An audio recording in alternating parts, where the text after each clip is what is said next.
राम जी, एक मित्र पूछते हैं कि मैं जब भी तीसरे नेत्र पर ध्यान करता हूँ, तब गहराई में जाकर घबराहट होने लगती है। मैं क्या करूं?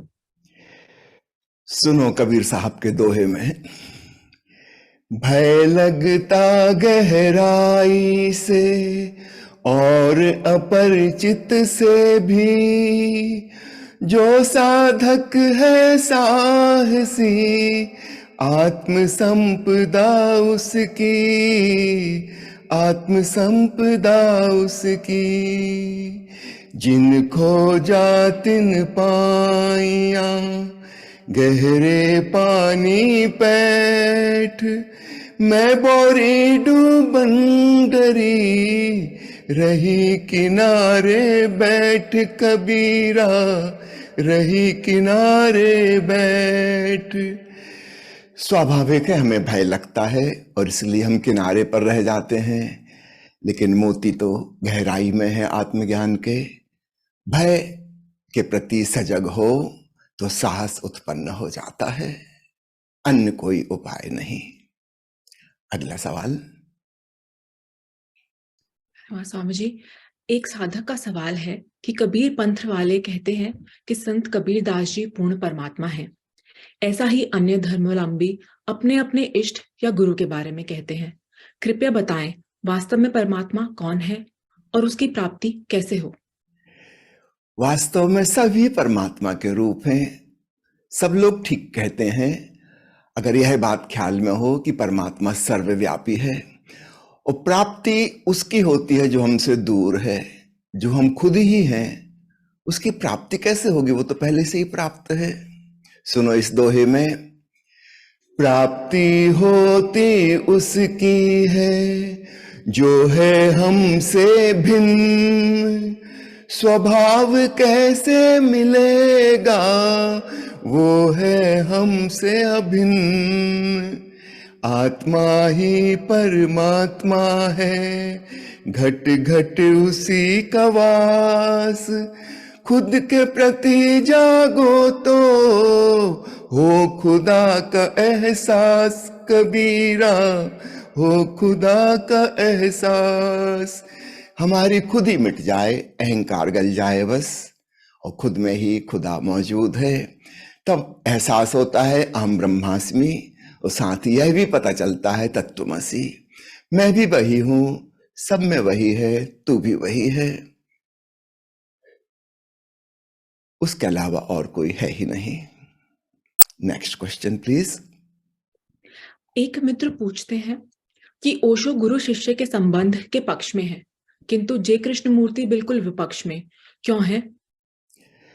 जे कृष्णमूर्ति के जीवन की घटनाओं को देखो तो स्मरण आ जाएगा क्यों विपक्ष में है। उनके साथ जो हुआ अगर आपके साथ होता तो आप भी विपक्ष में हो गए होते। बहुत छोटी उम्र में उनको और उनके भाई को थियोसॉफिकल सोसाइटी वालों ने चुन लिया था। उनके माता पिता गरीब थे दक्षिण भारत के। वे तो बहुत खुश हुए कि अंग्रेजों ने, गोरे लोगों ने हमारे बच्चों को अब वो शिक्षा देंगे, पढ़ाई लिखाई कराएंगे। बड़ा उज्जवल भविष्य माता पिता देख रहे थे, उन्होंने अपने 2 बच्चे दे दिए। लेकिन इन बच्चों के ऊपर तो जबरदस्ती थोपना हो गया। इतनी छोटी उम्र में उनको अध्ययन, मनन, चिंतन, साधना में लगा दिया। सुबह 4 बजे उठा के ठंडे पानी से स्नान करा के शास्त्रों का अध्ययन शुरू। और ये ग्रामीण बच्चे अचानक विदेशी संस्कृति में आ गए। थियोसॉफिकल सोसाइटी के जितने प्रमुख लोग थे सब अंग्रेज थे। एक कल्चरल शॉक होता है। जिसने कभी चम्मच से खाना नहीं खाया था, अचानक उसको चम्मच, छुरी, कांटे से खाना खाना सिखाया जा रहा है। अंग्रेजी स्टाइल के कपड़े पहनाए जा रहे हैं जो उसने कभी नहीं पहने। एक सांस्कृतिक अंतराल इतना बड़ा था कि बड़ी मुश्किल हो गई। साउथ इंडिया की भाषा, मातृभाषा उनको आती थी, अब अंग्रेजी भाषा सीखनी पड़ रही है। इन गोरे लोगों के बीच में रहना पड़ रहा है जिनका ढंग उनसे बिल्कुल भिन्न है। माता पिता से दूरी हो गई। छोटे बच्चे के लिए तो बहुत बड़ी मुसीबत होती है माता पिता से दूरी हो जाना। और दुनिया के अलग अलग देशों के अलग अलग धर्मों के ग्रंथ उनको पढ़ाए जा रहे हैं। विश्वगुरु बनाने की तैयारी हो रही है। इस कठिन साधना की प्रोसेस में कृष्णमूर्ति के भाई की मृत्यु हो गई। फिर कृष्णमूर्ति को और भी शॉक लगा। जब कृष्णमूर्ति के माता पिता को चला कि उनका एक बेटा समाप्त हो गया, तो उन्होंने जिद की कि हमारा दूसरा बेटा वापस लौटा दो, कहीं ऐसा ना हो कि ये भी खत्म हो जाए, पता नहीं ये लोग क्या कर रहे हैं। फिर थियोसॉफी के जो नेतृत्व करने वाले प्रमुख लोग थे, उनमें से एक के ऊपर होमोसेक्सुअलिटी का आरोप लगा और मुकदमा कोर्ट में चले, वो खूब बदनामी फैली। तो माता पिता ने चाहा कि हमारा बेटा वापस कर दो। कृष्णमूर्ति को यह सब पता चल रहा है कि माता पिता चाह रहे हैं वापस, लेकिन ये लोग वापस नहीं दे रहे हैं, इन्होंने इनकार कर दिया और शायद कोई झूठे कागजात बना लिए कि एनी बेसेंट ने कृष्णमूर्ति को गोद लिया है, तो कानूनी रूप से वो उनकी मां हो गई। कृष्णमूर्ति के पिता ने कोर्ट में केस किया, लेकिन उस समय जो सुप्रीम कोर्ट था वो इंग्लैंड में हुआ करता था। अब वो गरीब आदमी सुप्रीम कोर्ट तक तो लड़ने नहीं जा सकता था। थियोसॉफी वाले कृष्णमूर्ति को इंग्लैंड ले गए कि वहां तो केस लड़ नहीं सकते और अंग्रेजों का राज्य था, जीतेंगे वही, उन्हीं के पक्ष में कोर्ट जाएगा। कृष्णमूर्ति थोड़े बड़े हुए, इंग्लैंड के किसी कॉलेज में उनको एडमिशन नहीं मिला, क्योंकि जब कॉलेज के प्रिंसिपल को पता चले कि ये तो वर्ल्ड टीचर है, होने वाला जगत गुरु, बच्चों के साथ एडजस्टमेंट ही नहीं कर पाएगा, अन्य सब साधारण बच्चे और ये विश्व गुरु, कहीं एडमिशन ना मिला। अब समझो उनकी मुसीबत। बचपन के दिन खेलने कूदने के थे, वो कठोर साधना में और ग्रंथों के अध्ययन में चले गए।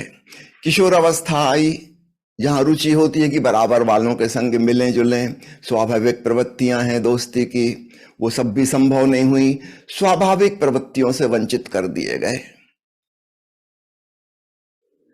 इन गुरुओं के प्रति चिढ़ पैदा हो जाना एक सहज घटना थी, किसी के भी संग ऐसा ही होता।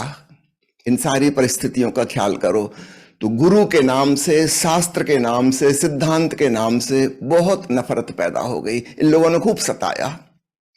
मास्टर कूटूमी एक काल्पनिक व्यक्ति था, शार्ट में जिसको KH बोलते थे, किसी ने देखा नहीं कौन है क्या है, वहां से संदेश आते थे और उन संदेशों के अनुसार कृष्णमूर्ति को जीना होता था। बाद में पता चला वो भी सब बकवास था। मैडम ब्लाउटस्की का एक नौकर था, उसने कोर्ट में स्वीकार किया कि मैं ही वह काम करता था जो छत पे छिप के कहीं से वहां से संदेश कागज पे लिख के फेंकता था। वो संदेश ब्लाउटस्की के द्वारा ही लिखे जाते थे, उसमें सारी ईसोटेरिक गुह्य बातें, गोपनीय बातें अध्यात्म की। कृष्णमूर्ति के अंदर घृणा पैदा हो गई ईसोटेरिक बकवास से, सब झूठ, पाखंड, बेईमान। तो जिस प्रकार के टीचर्स उनको मिले थे, स्वाभाविक उनके प्रति विद्रोह की भावना जन्म गई और बहुत अच्छा हुआ। तभी उस जंजाल से वे मुक्त हुए और उनके मुक्त होते से थियोसॉफिकल सोसाइटी निष्प्राण हो गई। बहुत अच्छा हुआ, वरना वो बड़ा जाल सारी दुनिया में फैला हुआ था। खूब शुभ हुआ। आप पूछते हैं कृष्णमूर्ति क्यों खिलाफ हैं? क्योंकि जिस प्रकार के गुरु उन्हें मिले थे उनकी वजह से, वे कोई सदगुरु ना थे, बड़े महत्वाकांक्षी, हाँ ज्ञानी थे, विद्वान थे, लेकिन एक झूठा धर्म, थियोसॉफी जिसको कहें, वो उन्होंने पैदा किया था। अच्छा हुआ कृष्णमूर्ति बगावत कर गए, सत्य के पक्ष में, असत्य के खिलाफ हो गए। ठीक है जी स्वामी जी, एक साधक पूछते हैं कि संन्यास के बाद मुझे लगता है कि अंदर कुछ कमी है और यह भावना मुझे दुखी करती है, मैं क्या करूं? सुनो यह दोहा। दुनिया में कमियां खोजे बहिर्मुखी संसारी, खुद में करे तलाश वो अंतर्मुखी सन्यासी, अंतर्मुखी सन्यासी। अच्छा हो रहा है, दूसरों से नजर हटी, अपने ऊपर नजर आई। निश्चित रूप से जब पहले पहले भीतर जाओगे, रिक्तता, खालीपन का एहसास होगा, अभाव का पता चलेगा, लेकिन धैर्यपूर्वक देखते रहना, देखते रहना, देखते रहना। ये जो नेगेटिव एम्प्टीनेस लग रही है, कमी लग रही है, देखते देखते देखते शून्य में पूर्ण उतर आता है। भागना मत छोड़कर देखते रहना। और ये जो दुख हो रहा है, इसको प्रेरणा बना लो कि अब साहसपूर्वक, धैर्यपूर्वक इस भीतर के रिक्तता को जानना है, होश पूर्वक जानना है, प्रेम पूर्वक जानना है, और तब तुम अचानक पाओगे रिक्तता नहीं, यह तो वही शून्यता है जिसकी चर्चा बुद्ध ने की है, और इस शून्यता में पूर्णता का अवतरण हो जाता है जिसकी चर्चा शंकर ने की है। बिल्कुल ठीक हो रहा है। एक मित्र कहते हैं कि मुझे मनोविकृति थी और एंटीसाइकोटिक दवाओं के उपयोग से बहुत नुकसान पहुंचा है। पहले की तरह मैं सक्रिय ध्यान और नादब्रह्म में आनंद नहीं ले पाता हूँ। क्या कोई अन्य ध्यान तकनीक मुझे सूट करेगी? धर्म के दो ही मार्ग हैं, एक भक्ति एक ध्यान, दोनों की मंजिल वही, सच्चिदानंद का ज्ञान कबीरा, सच्चिदानंद का ज्ञान। बस दो ही रास्ते हैं। ध्यान के रास्ते पर अगर तुम्हें रस नहीं आ रहा है, कोई बात नहीं, भक्ति भाव में डूबो, श्रद्धा में, समर्पण में, लेट गो में, अब प्रभु के चरणों में स्वयं को छोड़ दो। वह मार्ग तुम्हें रास आएगा, निश्चित रूप से वहां खूब रस की अनुभूति होगी। ठीक है? स्वामी जी, एक साधक पूछते हैं कि जीवन में अजीब सा ठहराव है, ना खुशी है और ना ही गम। इससे कोई परेशानी नहीं है, बल्कि अच्छा ही लग रहा है। क्या मैं दो विपरीत बातों को एक साथ पाना चाह रही हूँ? अच्छा लगना प्रमाण है, ठीक हो रही प्रगति, सुख दुख दोनों से परे, शांति की स्थिति, शांति की स्थिति। ठहरना ही अध्यात्म है, आत्मबोध में रमण, फिर नहीं छूते जगत में, घट रहे परिवर्तन कबीरा, घट रहे परिवर्तन। एक बात को समझना, हमारा चंचल मन परिवर्तन की डिमांड करता है।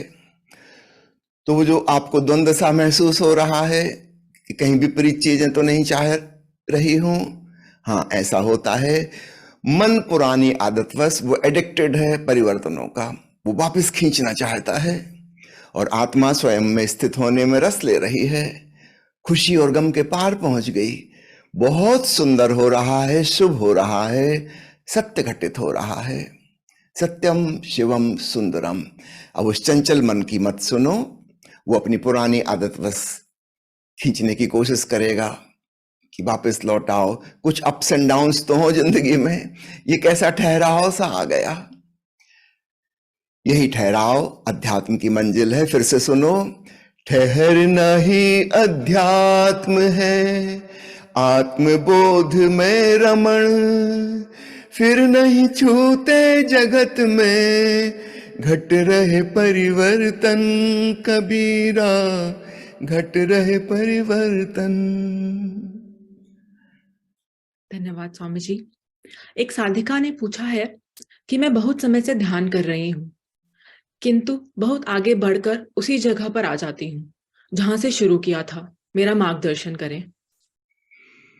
ना ऊपर को जाना है, ना गिरना है नीचे, ना ऊपर को जाना है, ना गिरना है नीचे, वर्तमान क्षण में ठहरो, ना आगे ना पीछे, ना आगे ना पीछे।